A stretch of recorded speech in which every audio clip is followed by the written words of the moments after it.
Okay, तो अगर तो आप सीएसएच पीएमएस की प्रिपरेशन कर रहे हैं और आपको टॉपिक कवर करना है इंग्लिश एसे का या फिर करंट अफेयर्स या फिर पाकिस्तान अफेयर्स का, that is democracy in Pakistan hopes and hurdles, या फिर डेमोक्रेसी इन पाकिस्तान से रिलेटेड जितनी भी इंफॉर्मेशन है, so you are on the very right track. Basically democracy का जो लिटरली मीनिंग होता है that is rule by the people, यानी कि अगर आप अपने रिप्रेजेंटेटिव को इलेक्ट कर रहे हैं तो आप अपनी मर्ज़ी से, अपनी राय से कर रहे हैं, ठीक है। What you think, what is your opinion, अगर आप उस अपने पर्सनल ओपिनियन का सही राइट चूज़ कर रहे हैं, so you are following democracy, ठीक है।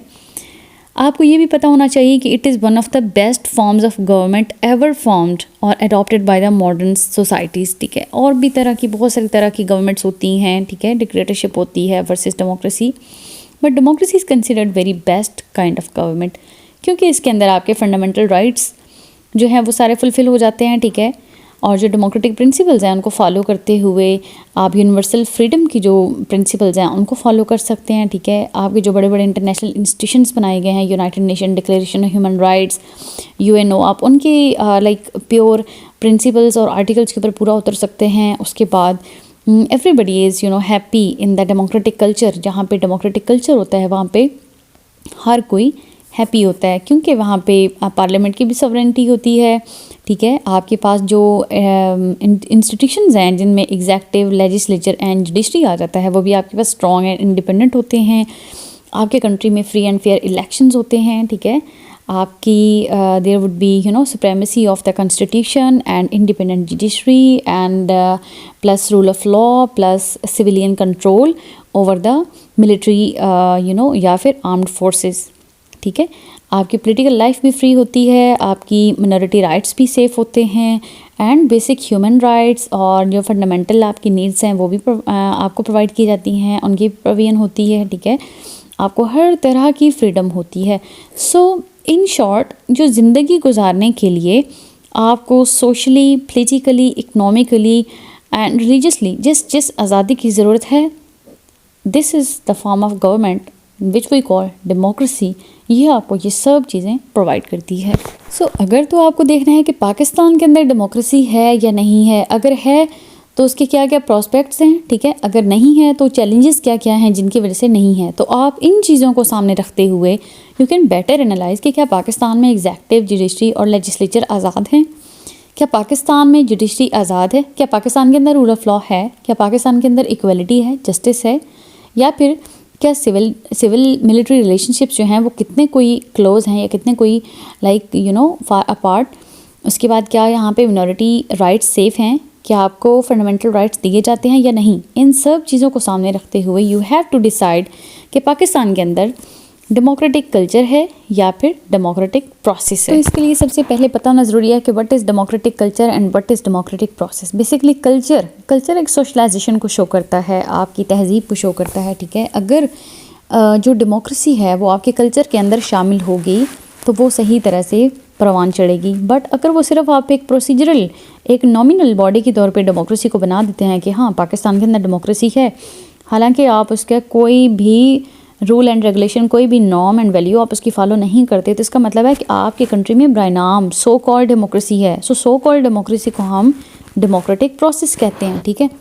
अच्छा, अब इस ऐसे का स्टार्ट किस तरह से लेंगे। आपको पता है कि इंट्रोडक्शन जो होता है that is a reflection of your outline, ठीक है।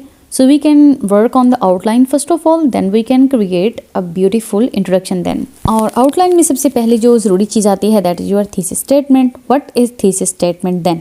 मैं आपको अपने हर ऐसे में ये बताती हूँ कि thesis statement is basically your stance, ठीक है। आपका इस ऐसे को लेके, इस टॉपिक को लेके specially what is your stance, what do you think about this topic, जैसे एक टॉपिक है कि democracy is a culture rather than a process, ठीक है। तो इसमें आप बताएं कि किस तरह से डेमोक्रेसी जो है वो एक बेसिकली एक कल्चर होता है, लेकिन पाकिस्तान में जो है उसको एक प्रोसेस के तौर पे लिया जाता है, ठीक है। बेसिकली एक आयरनिकल स्टेटमेंट है जिसके अंदर आपको दोनों चीज़ों को जो है वो बराबर के स्टांस देके तो प्रूव करना है, ठीक है। For example we can write कि democratic process is no doubt important for the continuity of democracy, यानी कि डेमोक्रेटिक प्रोसेस तो ज़रूरी है, क्योंकि सबसे पहले आप एक स्ट्रक्चर बनाते हैं ना, एक नॉमिनल एक चीज़ बनाते हैं, उसके ऊपर आप एक चीज़ को लाइक बना सकते हैं। जैसे एक इमारत बनानी हो तो इमारत ऐसे नहीं बन जाती ना, पहले एक बुनियाद बनाई जाती है। सो बुनियाद क्या है यहाँ पे? आपका डेमोक्रेटिक प्रोसेस है। आपने ब्रायनाम दे दिया कि yes there is democracy. So वो कहते हैं कि democratic process is no doubt important for the continuity of democracy. However a healthy democracy depends in large part on the development of democratic civic culture, यानी कि behaviors, practices and norms that define the ability of the people to govern themselves. ठीक है, that would be your thesis statement on this topic. Then you will give your second heading, framing the issue or defining the key variables, जिसको हम कहते हैं आपका like contextualizing the term वाला एक आपका पैराग्राफ होता है। ठीक है, उसके अंदर you have to give a brief overview of democratic process and contextualize the term democratic culture, दोनों के बारे में। यानी कि एग्जामिनर आपसे पूछता है, आपको यहाँ पे सेकंड पैराग्राफ में आपको चेक कर लेता है कि क्या स्टूडेंट को डेमोक्रेटिक कल्चर का पता है, क्या स्टूडेंट को डेमोक्रेटिक प्रोसेस का पता है, या फिर ऐसे ही उसने डेमोक्रेसी का टॉपिक देखते साथ डेमोक्रेसी पे अंधाधुंध लिखना स्टार्ट कर दिया है। So you must tell your examiner in the second paragraph of your essay कि आपको इन की टर्म्स का बहुत अच्छे से पता है। ठीक है, then moving towards your third main heading, that would be how democracy is a culture rather than a process. ठीक है, सवाल के निशान इन पे लाजमी डालना है जब स्टार्ट जो है वो आप डब्ल्यूएच क्वेश्चन से ले रहे हैं। ठीक है, ओके, फॉर एग्जाम्पल इसके अंदर मैं एक अपना आर्ग्यूमेंट डाल देती हूँ कि electoral process simply become a tool of tool to gain power in the absence of democratic culture. ठीक है, जो इलेक्टोरल प्रोसेस यानी कि इलेक्शन है, अगर आप उसमें डेमोक्रेसी को ठीक से फॉलो नहीं करते तो वो मेयरली एक डेमोक्रेटिक प्रोसेस ही बन जाता है, आपका एक पावर गेन करने का एक ज़रिया बन जाता है। उसके अंदर कोई ट्रू डेमोक्रेसी, ट्रू जमहूरियत हमें नज़र नहीं आती। ठीक है, उसके बाद हम अपना दूसरा आर्ग्यूमेंट दे सकते हैं कि जो आपके स्टेट की इंस्टीट्यूशंस हैं, जैसे executive, legislature, judiciary, they serve the personal interest of politicians if democratic culture is not adopted. ठीक है, यानी कि जो बड़े बड़े आपके सियासतदान हैं, बड़े बड़े आपके पावरफुल आदमी हैं, so they can better exploit these state institutions. और जब इस तरह के लोग यहाँ पे ब्राइबरी के थ्रू और नेपोटिज्म के थ्रू, फेवरेटिज्म के थ्रू ये इंस्टीट्यूशंस डिस्ट्रॉय करते हैं तो आपकी जमहूरियत बिल्कुल ख़त्म हो जाती है। ठीक है, उसके बाद I can do brain storming on this topic more. और फिर मेरे माइंड में एक चीज़ आती है कि if I am talking about electoral process, यानी कि इलेक्शन के बारे में बात कर रही हैं, तो मुझे इलेक्टोरल पार्टीज़ के बारे में बात करनी चाहिए, पॉलिटिकल पार्टीज़ के बारे में बात करनी चाहिए। सो यू कैन राइट के mayor formulation of political parties is futile until the party leaders adhere to democratic norms and values. ठीक है, उसके बाद you can write economic health of the country is in jeopardy without the prevalence of a democratic ideal. ठीक है, then you can write about a fair and responsible media कि वो जो है ना एक elusive dream बन सकता है अगर democratic culture एक country के अंदर follow नहीं किया जाता। उसके बाद democratic culture is extremely crucial for safeguarding people's fundamental rights and values. ठीक है, मिनॉरिटी राइट्स को करने के लिए, फंडामेंटल राइट्स को इंश्योर करने के लिए डेमोक्रेटिक कल्चर बहुत ज़्यादा ज़रूरी है। Then rule of law becomes a distant dream if these values are not followed. उसके बाद जो आपके डेमोक्रेटिक नॉर्म्स एंड वैल्यूज़ हैं, they must be followed to set the foundations of a pluralistic society. ठीक है, इसके अंदर फिर आपको मैं फर्दर एग्जांपल्स दूंगी कि किस तरह से कंट्री में और पूरे वर्ल्ड में डेमोक्रेटिक वैल्यूज़ को फॉलो करते हुए एक अच्छे स्टैंडर्ड सेट किए जा रहे हैं। ठीक है, सो देन आपको जो है वो फॉर एग्जांपल आप पाकिस्तान के डेमोक्रेटिक कल्चर को बाकी दुनिया की रेस्ट ऑफ द वर्ल्ड या फिर कंटेम्प्रेरी वर्ल्ड के साथ कंपेयर कर सकते हैं। Then you can give your suggestions, way forwards, they how to improve democracy और डेमोक्रेटिक कल्चर किस तरह से लेके आना है पाकिस्तान के अंदर, क्योंकि डेमोक्रेटिक कल्चर मिस कर रहा है पाकिस्तान के अंदर। सिर्फ और सिर्फ डेमोक्रेटिक प्रोसेस है। ठीक है, ब्रायनाम डेमोक्रेसी, ब्रायनाम जमहूरियत है। उसमें आपने जो प्रॉब्लम्स दी हैं आप उन्हीं को जो है वो अपने सॉल्यूशंस में, अपनी रेसिपीज़ में बदल देते हैं। ठीक है, तो ये आपकी बेस्ट आउटलाइन बन सकती है। ठीक है, ओके, अब उम्मीद है कि आपने ये पॉइंट नोट कर लिए होंगे जो कि मैंने अपनी मेन हेडिंग के अंदर के how democracy is a culture other than a process के अंदर हैंडल की हैं। तकरीबन 7 से 8 या फिर 8 से 9 पॉइंट आई हैव कवर्ड। सो अब इनको सामने रखते हुए आप देखेंगे कि इंट्रोडक्शन किस तरह से हम बनाते हैं. I am just reading my introduction in front of you so that you can just grasp the things, grasp the ideas, that how these, sentence by sentence, how they are connected and how all the sentences in the paragraph are connected to the main topic. कोई भी line आपको main topic से हट के नज़र नहीं आएगी. Democracy, in its true sense, is the adaptation of democratic ideals, attitudes and values by a society in its social, economic and political spheres. An individual undergoes socialization throughout his or her life. The end product is a responsible citizen who can tell right from wrong and lives his or her life according to the norms and values of society. Similar is the case with democracy. The democratic process gradually evolves from a process into a culture. This democratic culture influences the behavior and thought process of the members of society. As a result, the people are able to enjoy the true fruits of democracy. While the continuity of democratic process is essential for the establishment of institutions such as electoral systems, state institutions, and governmental bodies, it is the democratic culture that develops the souls of these institutions by promoting a culture of accountability, rule of law, and civic participation. A cursory glance at the international arena or international setup reveals that although some countries have a democratic outlook, yet the lack of democratic culture has resulted in tyranny and oppression of majority, which are antithetical to the democratic ideals.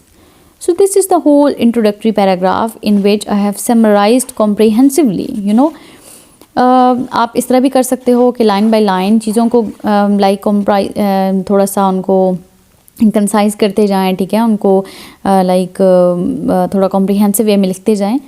और आप इस तरह भी कर सकते हैं कि overall अपनी आउटलाइन के क्रक्स को बड़ा कॉम्प्रिहेंसिव वे में you can write in the form of an introductory paragraph. ठीक है, अब सेकेंड पैराग्राफ जिसके अंदर I have talked about contextualising the key terms. ठीक है, उसके अंदर आपको अपनी की टर्म्स को किस तरह से लिखना है. फॉर एग्जांपल इस ऐसे के अंदर दो की टर्म्स हैं, एक है डेमोक्रेटिक प्रोसेस, एक है डेमोक्रेटिक कल्चर. अब आप ज़रा गौर से सुनें कि किस तरह से I will manage both of the key terms in a single paragraph to tell the examiner कि I know these terms better. ठीक है, मैंने इनको अंडरस्टैंड कर लिया है. लेकिन याद रखिएगा, अगर आपकी अंडरस्टैंडिंग गलत हुई तो आपका ऐसे सेकेंड पैराग्राफ से आगे चेक नहीं होगा, क्योंकि that is futile to check the whole essay. Then कि अगर आपने कॉन्सेप्ट ही गलत लिया है, आपने टॉपिक को अंडरस्टैंड ही नहीं किया, तो आप उस पर ऐसे कैसे लिख सकते हैं. ठीक है, सो वहीं पे आके प्रॉब्लम स्टार्ट हो जाता है. So second paragraph is very much important. ठीक है, okay. Democratic process is a necessary but not an exclusive requirement for a functional and effective democracy. It merely develops the external manifestation of democracy such as parliament, judiciary, executive and electoral system. Contrary to it, democratic culture embodies democratic ideals, beliefs and norms that ensure the fulfillment of social, political and economic responsibilities by these institutions. It therefore represents a value system that is interrelated with moral, religious and symbolic narrative of any society. The democratic culture embodies democratic values in the souls and minds of humans, thereby ensuring that human actions and decisions contribute to the overall strengthening of democracy. More importantly, it is dynamic and grows and responsible to external challenges to democracy and ensures that the true spirit of democracy is transmitted to the future generations. ठीक है, अच्छा, अब मैं आपको जिस तरह से मैंने स्टेप बाय स्टेप आपको पॉइंट्स बताए तो उसके अंदर मैं आपको एक एक एग्जांपल दूंगी कि किस तरह से आप अपने पैराग्राफ के अंदर एग्जांपल सेट कर सकते हैं. फॉर एग्जांपल हमारा पहला पॉइंट था कि डेमोक्रेसी की या फिर डेमोक्रेटिक कल्चर की एब्सेंस के अंदर a country can never realize the dream of free and fair elections. तो उसकी क्या एग्जांपल हो सकती है. फॉर एग्जांपल हम देखते हैं कि जो all over the world dictators हैं, they use elections to create a false sense of legitimacy through rigid referendums. ठीक है, दे यूज़ डेमोक्रेसी की जो टर्म है इन्वर्टेड कॉमास में to impose their own will on the people, ठीक है। Similarly in the absence of democratic culture, जो voters होते हैं they tend to vote on the basis of ethnicity, sect and political affiliation, ठीक है। जिस तरह से फॉर एग्जांपल आपने खुद सोचना है कि आप जब वोट देने जाते हैं या जाती हैं, ठीक है, तो क्या आप अपनी पर्सनल पॉइंट ऑफ व्यू से, पर्सनल ओपिनियन से, पर्सनल राय के साथ वोट देते हैं, या फिर आपको अपने बाबा, अपने चचा या अपनी फैमिली या कोई आपके मोहल्ले का चौधरी या कोई फ़िरका, आपका कोई कबीला आपको कहता है कि आपने जो है वो बल्ले पे ही मोहर लगानी है, आपने शेर पे ही लगानी है, ठीक है। So you are left with no other point कि आपको जो है वो उनकी ही बात माननी है। तो अगर आप अपनी राय का यूज़ नहीं करते तो वो डेमोक्रेसी नहीं है, ठीक है। इसमें एक एग्जांपल दी जाती है युगंडन इलेक्शंस की, यानी कि युगंडा एक कंट्री है, वहाँ पे 2006 में इलेक्शंस हुए, ठीक है। तो वो भी ऐसे ही था बिल्कुल कि that were the true and primary example of how rigid elections are a norm in countries where democracy is merely treated as a process to cling on the power. अब those elections were characterized by controversies, ठीक है। वहाँ पे candidate थे जिनका नाम था मिसिवनी, and मिसिवनी lead government ने एक्यूज़ किया अपने अपोजिशन लीडर्स को, ठीक है, और उनके सपोर्टर्स को कि उन्होंने जो है वो डेमोक्रेसी को एक मेयरली एक लाइक पावर पिकलिंग करने का टूल के तौर पे यूज़ किया है, ठीक है। युगंडन इलेक्शन में काफ़ी इशू क्रिएट हुआ, ठीक है। लेकिन अगर आपकी कंट्री में डेमोक्रेटिक कल्चर होता है तो आपकी जो फ्री एंड फेयर इलेक्शंस होते हैं, ट्रांसपेरेंट होते हैं, ठीक है, आपकी एक सिविक रिस्पॉन्सिबिलिटी का आप मुजाहरा करते हुए अपने वोट देते भी हैं, और किसी इनकॉम्पिटेंट पॉलिटिशियन को अगर रिजेक्ट कर रहे हैं तो किसी न किसी ग्राउंड पे कर रहे हैं। ओके बेटे, उसके बाद आपकी जो स्टेट इंस्टीट्यूशंस हैं जिनमें लेजिस्लेचर, एग्जीक्यूटिव, जुडिशरी, अगर इनके अंदर डेमोक्रेटिक कल्चर ना हो तो ये जो है ना बेरली इनको बना देने से आपकी कंट्री में कोई तब्दीली नहीं आ जाती, ठीक है। जैसे आपके पास एक बुक है वाई नेशंस फेल। सो वाई नेशंस फेल के अंदर राइटर ने ये एक्सप्रेस करने की कोशिश की है कि ये जो एक्सट्रैक्टिव काइंड ऑफ इंस्टीट्यूशंस होते हैं, ठीक है, इनका मकसद होता है फिर कि करप्शन को जो है ना वो ब्रीड करते हैं ये एक्सट्रैक्टिव काइंड ऑफ इंस्टीट्यूशन। अगर इनके अंदर अकाउंटेबिलिटी नहीं होती और ये अपने अपने डेमोक्रेटिक प्रिंसिपल्स के ऊपर ज़िंदगी नहीं गुजारते तो ये करप्शन को ब्रीड करते हैं, and corruption becomes rampant and good governance becomes an elusive dream, एक विशफुल ड्रीम बन जाता है। ऑन द अदर हैंड, अगर आपके पास डेमोक्रेटिक कल्चर हो तो यही आपके इंस्टीट्यूशन जो हैं ये आपकी स्टेट को हाईनेस ऑफ द हाइस पे लेके जाते हैं, ठीक है। आपकी administrative and financial decision making में बहुत ज़्यादा पार्टिसिपेट करते हैं, और आपकी कंट्री की जो लोकल बॉडीज़ होती हैं वो बहुत ज़्यादा स्ट्रॉन्ग होती हैं, और आप ट्रू डेमोक्रेसी को इंजॉय करते हैं, ठीक है। इसी तरह नेक्स्ट पॉइंट पे हमने बात की कि मेयर पॉलिटिकल पार्टीज़ बना देने से भी कोई ख़ास आपके कंट्री में फ़र्क नहीं पड़ जाता, कोई आपकी हालत नहीं संभल जाती अनटिल एंड अनलेस आपके पास डेमोक्रेटिक कल्चर ना हो, ठीक है। फॉर एग्जांपल पॉलिटिकल पार्टीज़, आपको पता है ना कि मेजर ड्राइवर्स होती हैं डेमोक्रेसी का। एक पार्टी आती है वो कहती है मैं आपके लिए ये काम करूँगा, दूसरी पार्टी आती है वो कहती है जी हम आपके लिए ये काम करेंगे। सो वो सिर्फ अपनी ज़ुबान से ये सब कह रहे हैं या फिर वाकई में वो करेंगे, ये तो डिसाइड होता है जब आप एक कैंडिडेट को चूज़ कर लेते हैं, ठीक है। सो मेयरली उनके वो नारे लगाने से या उनके आपसे वादे कर लेने से तो वो काम नहीं हो जाते ना जब तक वो प्रैक्टिकल एक्शंस नहीं लेते। तो यही मसला है डेमोक्रेटिक कल्चर और डेमोक्रेटिक प्रोसेस के अंदर कि डेमोक्रेटिक प्रोसेस में आप सिर्फ वादा कर रहे होते हैं कि आपको ये चीज़ प्रोवाइड की जाएगी, बट डेमोक्रेटिक कल्चर के अंदर आप प्रैक्टिकली वो चीज़ ले आते हैं, ठीक है। लेकिन हमारे कंट्री का मसला क्या है, अब आप PMLN के एग्ज़ाम्पल ले लें, ठीक है। वहाँ पे एक सिंगल फैमिली कैसी है, शरीफ ख़ानदान, ठीक है, that has been ruling for a long time in this country, ठीक है। फैमिली रूल यहाँ पे रैम्पेंट हो गए हैं, बिल्कुल इसी तरह जिस तरह किंगशिप होती है, जिस तरह से आपके पास बादशाहत है, ठीक है। सऊदी अरेबिया को देख लें और भी बड़े बादशाहत वाले, ठीक है, कंट्रीज़, ब्रिटिश को देख लें, तो पाकिस्तान के अंदर भी ये चीज़ जो है वो रैम्पेंट होती जा रही है, ठीक है। क्योंकि जो डेमोक्रेसी है ना वो आपकी ग्रास रूट लेवल पे आई ही नहीं कभी, ठीक है।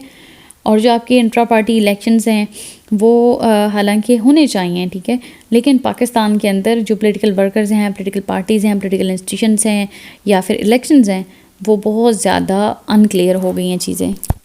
उसके बाद अगर आपकी कंट्री में जो है वो डेमोक्रेटिक कल्चर नहीं होता तो आपकी इकॉनमी बहुत ज़्यादा वीक हो जाती है। आपको मैं एक बुक का रेफरेंस देती हूँ, you can read that book too. Paul Collier की बुक है, Paul Collier 5 myths about the beauty of ballot box. ठीक है। उन्होंने साइट किया है कि $2700 per capita income as a threshold to democracy, ठीक है, कि अगर आप जो है वो आपकी कंट्री में इफ़ेक्टिव एंड बहुत ही ज़बरदस्त किस्म की डेमोक्रेसी फॉलो की जा रही है तो आपका कंट्री जो है इकनॉमिकली बहुत ज़्यादा बूस्टअप करेगा। अब किस तरह से करेगा? क्या वहाँ पे मेल एंड फीमेल दोनों को ऑल फ्रंट्स, ऑल स्ट्रैंड्स के ऊपर आप उनको इक्वलिटी है, सोशियो इकनॉमिक, पोलिटिकल, ठीक है, जुडिशियल एंड एडमिनिस्ट्रेटिव, हर तरह से जब औरतों को मर्दों के बराबर आप रखेंगे तो वो बहुत ज़्यादा एडअप करेंगी आपकी जीडीपी के अंदर, ठीक है। सो आप जो है वो अपना जीडीपी और अपना पर कैपिटा इनकम, ठीक है, वो आप बहुत ज़्यादा इंक्रीज़ कर सकते हैं इसके थ्रू। उसके बाद अगर आपकी कंट्री में लाइक डेमोक्रेटिक कल्चर नहीं होता तो आपको मीडिया है वो भी वॉच डॉग के तौर पे नहीं सामने आता, वो भी एक क्रिटिकल एनालिस्ट के तौर पे सामने नहीं आता, बल्कि वो भी आपके पास एक ऐसे ही है कि जैसा गवर्नमेंट उसको कहेगी वैसे ही वो ख़बरें जो है वो इश्तिहार पे चलाएगा। फॉर एग्ज़ाम्पल पाकिस्तानी मीडिया के बारे में और इंडियन मीडिया के बारे में स्पेशली ये बात की जाती है कि for example Indian media under Narendra Modi कि वो बहुत ज़्यादा एक्यूज़ किया जाता है नरेंद्र मोदी के गवर्नमेंट को कि उन्होंने अपनी मीडिया को इतना ज़्यादा अपनी ग्रिप में किया हुआ है कि वो अपनी मर्ज़ी से कोई ख़बर नहीं चला सकते, ठीक है। तो अगर एक मीडिया जो कि एक कनेक्शन होता है between the government and the public affairs and it criticises on the policies of the government और एक वॉच डॉग के तौर पे इस्तेमाल होता है, अगर वो ये सब चीज़ें नहीं करेगा तो फिर मीडिया बनाने का क्या फ़ायदा, ठीक है। So just think on these things कि अगर डेमोक्रेटिक कल्चर नहीं होता तो आपके फंडामेंटल राइट्स भी आपकी लाइक जैसे लाइफ है, रिलीजन है, स्पीच है, प्राइवेसी है, ये सब चीज़ें आपकी हक तलफी हो जाती है, ठीक है। फिर आप अपने रूल ऑफ लॉ को यानी कि पाकिस्तान के रूल ऑफ लॉ को यूनाइटेड किंगडम यूके के रूल ऑफ लॉ के साथ यू कैन कंपेयर, ठीक है, एंड स्पेशली जस्टिन ट्रूडो जो कि कनाडा की आपके पास प्राइम मिनिस्टर हैं, उनके साथ आप कंपेयर कर सकते हैं कि किस तरह से उन्होंने कनाडा में बहुत ज़्यादा डेमोक्रेसी रखी है, अपने लाइक जो मिनॉरिटी राइट्स हैं उनको भी बहुत ज़्यादा उन्होंने सामने रखा, अपने एजेंडा पे रखा, और कनाडा ने फिर बहुत ज़्यादा बूस्ट किया अपनी डाइवर्स पॉपुलेशन के होते हुए, एक हार्मनी के साथ उन्होंने बूस्ट किया, और वो वाहिद दुनिया में एग्जाम्पल है कि जहाँ पे you see a lot of colours in caste, creed and religions और different kind of minorities majorities, बहुत सारे आपको कलर्स नज़र आएंगे, बहुत सारी आपको एक हार्मनी नज़र आएगी, एक pluralistic kind of society. So this is how you can conclude कि डेमोक्रेसी कितनी ज़्यादा ज़रूरी होती है कंट्री के लिए, ठीक है, उससे क्या क्या फ़ायदे होते हैं। लेकिन unfortunately Pakistan is lacking far behind in democratic process and democratic culture. अब कुछ ऐसे एलिमेंट्स होते हैं जो कि आपकी डेमोक्रेसी को वीक बनाते हैं, जिनके अंदर आ जाते हैं आपके पास intrusion of non democratic forces into civilian domain, यानी कि जो आपके सिविल मिलिट्री रिलेशनशिप्स होते हैं ना, वो जितने ज़्यादा क्लोज होंगे ना तो आपसे आपकी जमहूरियत इतनी ज़्यादा दूर हो जाएगी। क्योंकि जब भी मिलिट्री की गवर्नमेंट आई पाकिस्तान में स्पेशली, अनफॉर्चुनेटली पाकिस्तान ने देखा कि that was a kind of backlash to democracy, ठीक है, क्योंकि मिलिट्री गवर्नमेंट को ना डिक्टेटरशिप समझा जाता है। So dictatorship is highly discouraged in international arena and in the world of democracy. उसके बाद अब यहाँ पे रेफरेंस दें कि किस तरह से ज़िया-उल-हक की गवर्नमेंट ने पाकिस्तान को तबाहियाँ दिखाई, किस तरह से लाइक यजा खान ने दिखाई, किस तरह से अयूब खान ने दिखाई, हमने फॉल ऑफ डाका भी देखा, ठीक है। उसके बाद हमने जो चीज़ें इस्लामाइजेशन पॉलिसी देखी और किस तरह से हमने लोगों की राइट्स को लाइक ख़त्म होते देखा। सो you can add up all this examples in this under this umbrella. उसके बाद poor performance of federal and provincial governments, that would be another cause of weakness of democracy, ठीक है, डेमोक्रेटिक सिस्टम। उसके बाद your fragile party system, your not a true representative system, ठीक है। उसके बाद आपके इनएप्ट लीडर्स, आपकी करप्शन और उनकी जो मिसकंडक्ट्स हैं, जिस तरह से हॉर्स ट्रेडिंग के मामला सामने आते हैं, नेपोटिज्म के, ब्राइबरी के, पैनामा लीक स्कैंडल सामने आते हैं, ठीक है। आपका इंस्टीट्यूशनल इम्बैलेंस सामने आता है, executive, judiciary, military, parliament, legislature, इन सब के दरमियान जब कॉन्फ्लिक्ट्स आ जाते हैं, इम्बैलेंस आ जाता है, तो फिर भी आपकी डेमोक्रेसी को बहुत ज़्यादा नुकसान होता है, ठीक है। सो इस तरह सब लिखने के बाद पॉइंट्स को आप इस तरह करेंगे कि इन सब पॉइंट्स को अपने रजिस्टर पे नोट करेंगे and you will read different articles from Dawn, ठीक है, अल जज़ीरा से पढ़ लें, डॉन से पढ़ लें, ये काफ़ी होंगे। इन पे आप 3 से 4 जो है वो वीडियोस देखें, ठीक है। अगर आपको कोई टॉपिक समझ नहीं आता, वीडियोस इसलिए वैसे देखते हैं कि जब आपको आउटलाइन बनानी होती है ना, so you search on different topics, तो आउटलाइन तो मैंने आपको दे दी बना के। Now you have to read articles on all these points. तो आपको एक कंप्लीट एक एक्सटेंसिव एसे ऑन डेमोक्रेसी आपके पास आ जाएगा कि अगर पाकिस्तान की डेमोक्रेसी को लेते हुए किसी भी एंगल से आपको ऐसे आता है, क्वेश्चन आता है, so you can tackle to it. Thank you.